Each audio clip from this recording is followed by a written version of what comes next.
One of the big questions that comes up in this contest is, are we teaching our students to be industry professionals and get them ready to go out into the world as professional designers, or are we teaching them to be visual artists, which is just a culmination of being creative and putting out art into the world?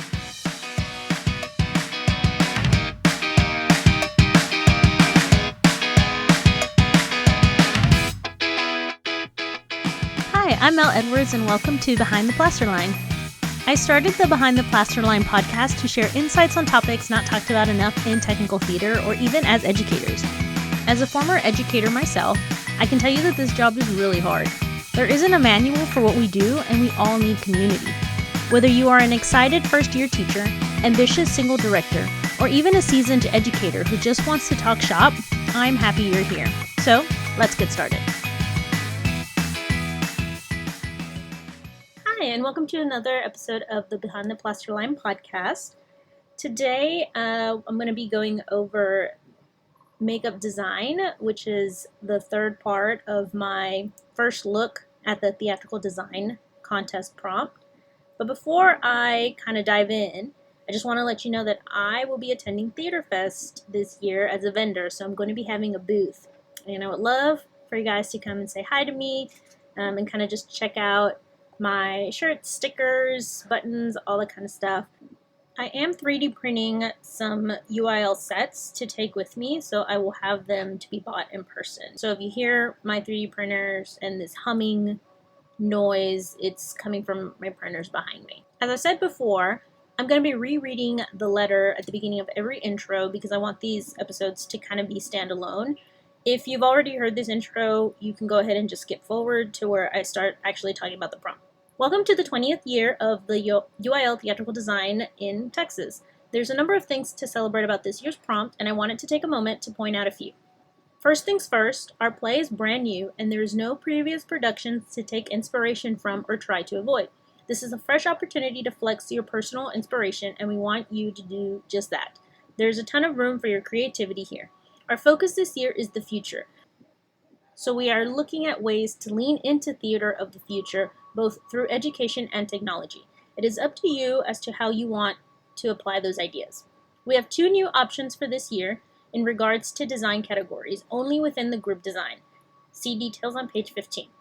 This year, for the first time, your middle schools can participate in the A+ Middle School Theatrical Design Contest pilot.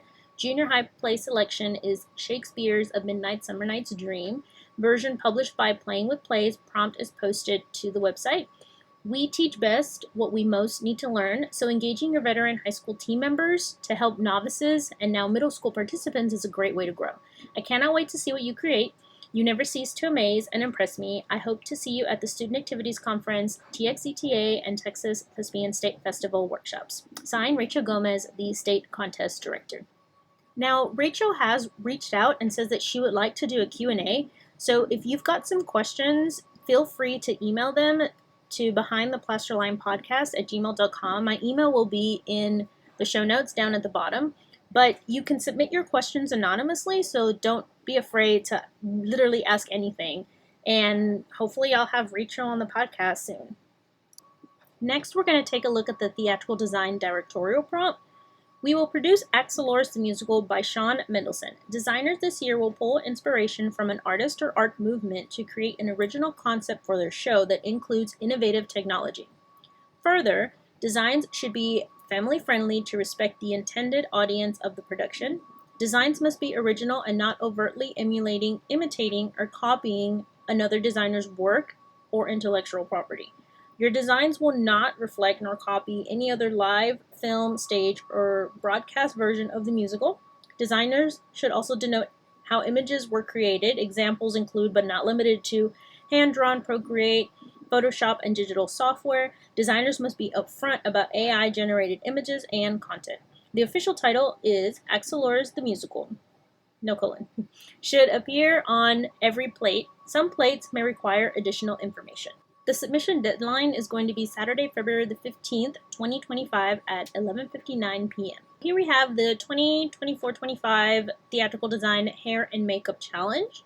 I will say that the makeup challenge always has the most amount of plates out of all of the challenges. Each school may submit 2 individual hair and makeup design entries. Students designing hair and makeup will submit a total of 7 plates plus their justification paper and prompt address statement.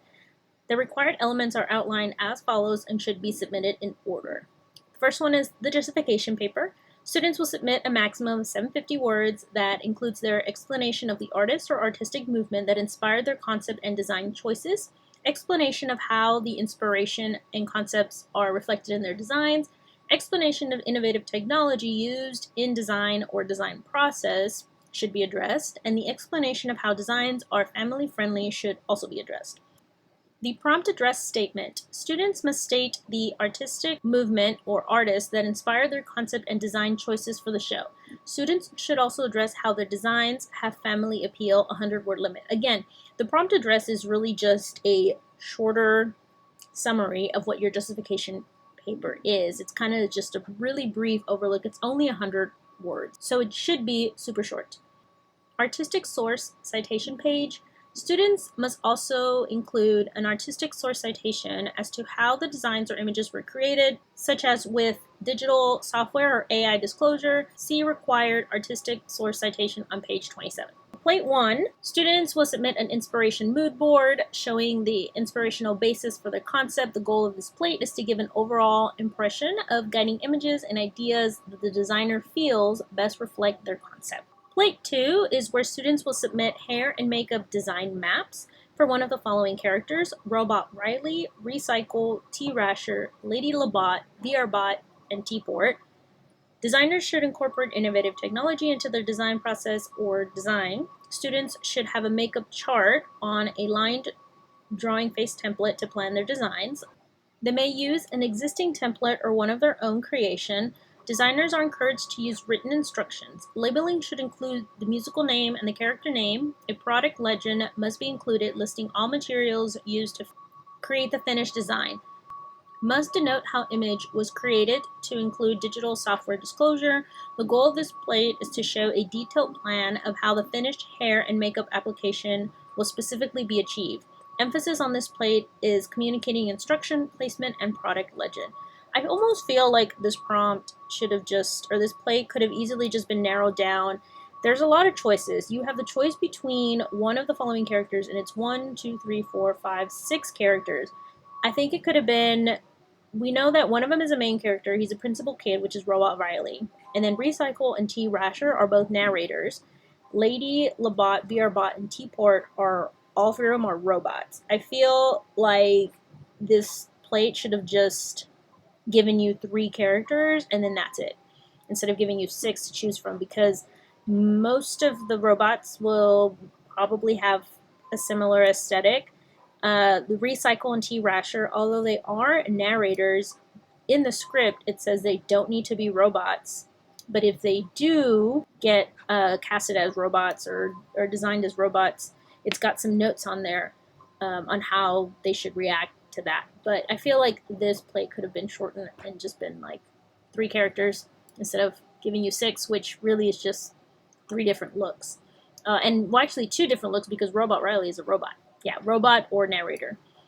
Let's see. Moving on to plate number 3. Plate number 3 is students will submit unfiltered photos of the applied hair and makeup design corresponding to schematics to plate 2. Plate 2 and 3 are of the same character. One is a design map, which I've never called it a design map. I've only ever heard it called a face chart. So if you hear me say design maps or face charts, it's the same word. And plate 3 is just how you apply it with the actual photos. Moving on to plate 4 and 6. 4 and 6, the student will submit hair and makeup face charts for 2 characters of their choice. Students should use a makeup chart on a lined drawing face template to plan these designs. They may use an existing template or one of their own creations. Designers are encouraged to use written instructions. Labeling should include the musical name and character name. A product legend must be included listing all materials used to create the finished design. Must denote how image was created to include digital software disclosure. The goal of these plates is to show the detailed plan of how their finished hair and makeup application will specifically be achieved. emphasis on this plate in communicating instruction and placement. 5 and 6, or 5 and 7, I should say, students will submit unfiltered photos of the applied hair and makeup for each of the corresponding makeup maps in plate 4 and 6. Labeling should include the musical name and character name. Students must provide a full front photo, but may include detailed photos for other elements if needed. Nothing in the photo should be distracting from the applied makeup design. Photos should not be digitally manipulated except to correct lighting issues. The goal of these plates is to show what the fully realized makeup application should be. 4 and 6 are characters of your choice. 4 is a character of your choice, 6 is a character of your choice, 5 is a photo of 4, and 7 is a photo of 6. For this prompt, hair and makeup is defined as anything that touches the actor's skin or hair. Note, designers may choose any model for makeup applications. They do not have to be a high school student, which is really great.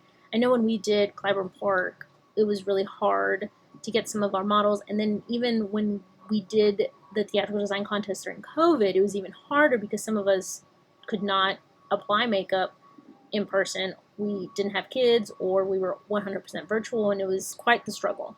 Plate 2 should correspond to plate 3, 4 to 5, and 6 to 7. So they're just in pairs, they're 3 pairs.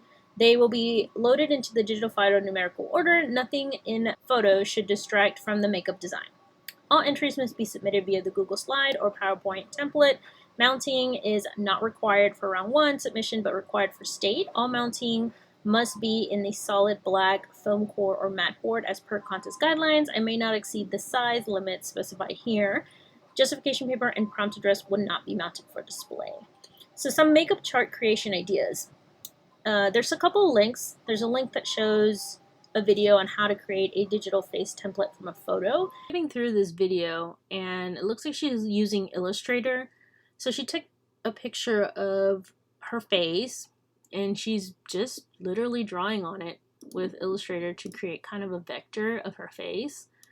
There's easier ways to do it if you don't have Illustrator. You can use Inkscape. Inkscape is a open source free version of Illustrator.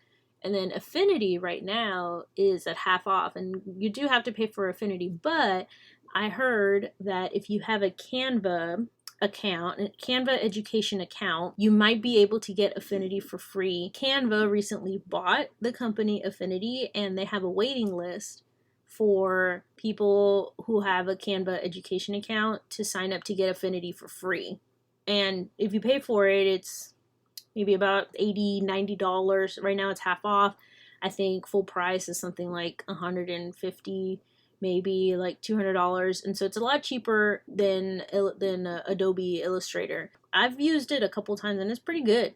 But if, again, like she's just kind of using Illustrator as that, you could use Procreate. I use Procreate a lot, and you could definitely use Procreate to draw some of these lines. She's really just drawing lines over a photo, and you can use any method that you want to do that. But when she does that, she prints them out and she puts kind of a legend off to the side of what kind of brands that she needs and the colors of those brands. But that's how she has glasses, so she definitely has 2 different versions, one with glasses and one without. I think you have to take that into consideration when you're making your face charts to see, you know, what if there's anything that is obstructing from the makeup that you need to do different versions of with or without glasses.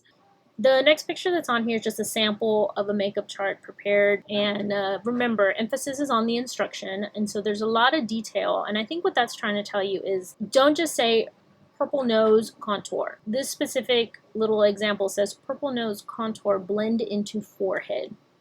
So the more details that you can give the person applying, the better. The purpose of a face chart is actors typically do their own makeup unless it's something super intricate. Like for Wicked, Elphaba, the actress who played Elphaba, she gets coated by a makeup artist because it's a whole lot of makeup and she has prosthetics and stuff like that. But if it's other makeup that is just kind of simple, these details really help have like your cast do them on their own. So if you can just kind of provide some instruction on how it would be applied and where it blends or what it's really supposed to look like, that really helps. So that picture kind of just goes through that to emphasize on instruction.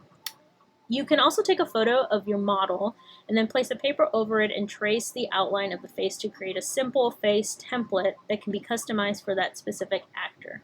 While you are working on charts for makeup, don't forget to include hair design and steps. So not only do you have to like draw your hair and what your hair will look like, it sounds to me like the statement is also asking for you to give instructions on how somebody would style your hair. Which hair on written instructions is very difficult. Most hair instructions come with pictures or even a video. I don't know that a video would be allowed unless there's a QR code that you can somehow incorporate into your face chart to kind of lead people away. I don't know if that is something that you can do. That'd probably be a question that we want to clarify. Hair makeup is going to be interesting because you have to incorporate an artist and artist movement, which that really isn't the hard part. The hard part is trying to figure out what kind of innovative technology you can have in hair and makeup. So there's, I guess, some research obviously that you're going to have to do, because I don't know yet if innovative technology is innovative technology for our time or for time in the future. I can give you some ideas and some examples of maybe some hair and makeup. I know, like Bridgerton, everybody has seen those shows, and the hair is, the queen's hair specifically is what I'm referring to, is like out of this world, and the design for it is just so cool. There's so many like things, and every time she comes out on screen, she has a different hairstyle, and it's so extravagant. I think my favorite one is where she had a swan, like a music box swan hairstyle, where like her hair was like it had this huge high Victorian hair, and then on the inside it was like kind of carved out, and there was a swan, like a little music box swan swimming inside her hair, like in a little cage. So that was really neat. Like, I guess you could say that's innovative technology, but it's innovative technology for that time period. So not necessarily for us. I guess, again, that's a question. Like, what exactly is innovative technology? Now, the next page is just the state display verification requirements. We've got inspiration board. We have a colored map of hair and makeup design. Again, here's another term being used, which is colored map. Is it a face chart? Is it a design map? Is it a color map? What is it? Is it all of those things? This is kind of going back to lingo. Like, this whole page refers to everything as a face chart, but the prompt up here it refers to everything as a design map. So I think just when you are writing your justification paper or you're writing your prompt address, just make sure that you stick to one term, and you just either pick design maps or face charts, one or the other. But you should have your show title labeled, character name labeled, product legend indicating supplies needed, may use a standard makeup chart or make one of your own, may be one of the following characters that are 6 characters: so Robot, Riley, Recycle, T-Rasher, and then the robots. I would say that the makeup charts that look like the actor just present better. I never had my kids do that. I've always had my students make up their own face charts, because a lot of the times as designers, we actually don't know who is going to be playing that character. Design happens so far early in the process that we have no clue what that person will look like. We just know what the character will be wearing, what kind of makeup will be applied, but it's hard to make a face chart to a specific actor in the real world. Plate 3 is just photos realized for plate 2, again with the show title, name, minimum of full front view. So I guess at minimum you just need to have a front view. I always included anywhere between 3 and 4 photos. Even if it was like a super simple makeup, I would do a front, a left side, and a right side, maybe one at a different angle, or a detail, like if you added glitter on your eyelid or something like that, like something that can't be picked up because of lighting or angles, just to be sure that you're showing your details. Plate 4 and 6 are, again, a color map of hair and makeup design, one per plate, so one character for one, another character for another. It's a character of your choice. Show title, character name, product legend, including supplies needed. may use standard makeup chart or make one of their own. And then 5 and 7 are photos of the realized plates. So 4 and 5 are one character, 6 and 7 are another character. Again, minimum of full front view, must coordinate with plates. So make sure that you have enough photos. Special instructions are that plates 2 and 3 must be the same character. And they have to be one of the 6 characters that are listed in the prompt. And then designer's character choice are for plates 4 and 6, which are also like 5 and 7. So 4 through 7 are of your choice. General instructions: use solid black, matte or foam core in correct sizes, no poster board, it's too flimsy. Other than artwork, all visible surface area is in the black mounting board, meaning you got to stay within your perimeters. No materials wrapped around, no items extending past sides, no food, toxic, perishable, flammable, electronic, or medium that can damage the display. There's the theatrical design sponsor signature down at the bottom that just says that you hereby certify to the best of your ability that you have adhered to the requirements in preparation for this contest. Sponsor signature and date. I'm trying to scroll down to the bottom to see if there's anything different or anything that's added for some of the makeup. And it looks like the rest of it is just marketing. And then we have our group challenge. I'll talk a little bit about the required artistic source citation. In a day and age where it is growing increasingly more difficult to show what is original and what is source, we want to make sure as a contest that we are giving credit where credit is due. Designers are required to include an artistic source citation slide at the end of their submission that credits any artistic sources used in the creation of their design. Students must include an artistic source citation as to how the designs or images were created, such as digital software or AI disclosure.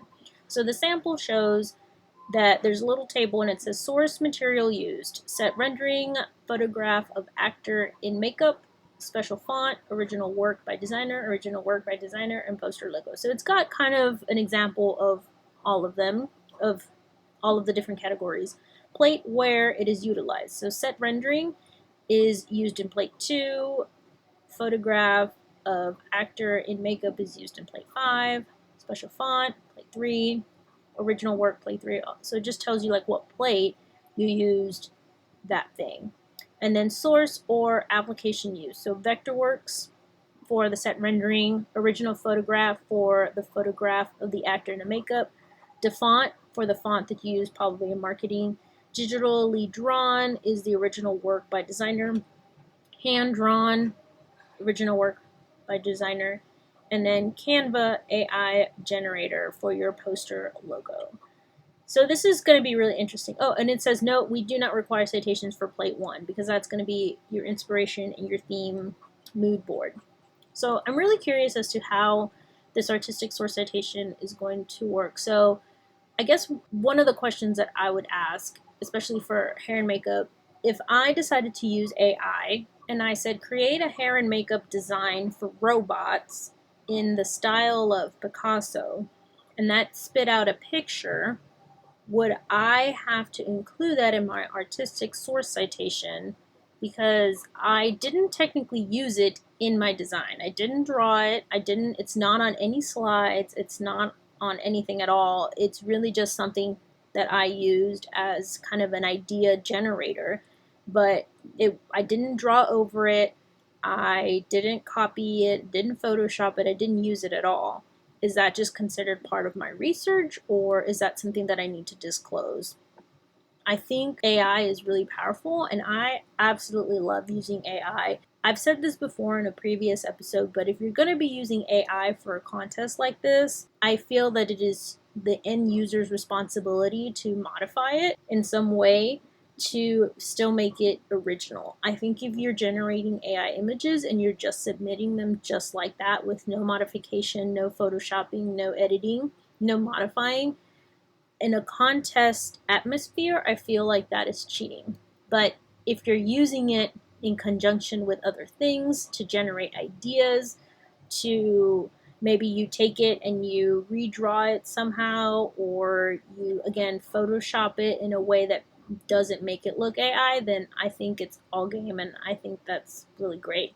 One of the big questions that comes up in this contest is, are we teaching our students to be industry professionals and get them ready to go out into the world as professional designers, or are we teaching them to be visual artists, which is just a culmination of being creative and putting out art into the world? And those are two different skills, and I feel could be discussed on a much larger scale further down the road. Well, that's a wrap for this episode. I really appreciate you sticking with me till the end and listening. My episode was a little late than normal. I was feeling under the weather earlier this week, so hopefully I'll be able to push out marketing challenge really soon and then get into the group challenges. But don't forget to subscribe and leave a review. Even share this episode on social media. I'm always open to topic suggestions, so send them over to behindtheplasterlinepodcast@gmail.com. Also, don't forget to send over your anonymous questions, the same email, so we can ask Rachel when she's on the podcast sometime soon. Bye for now.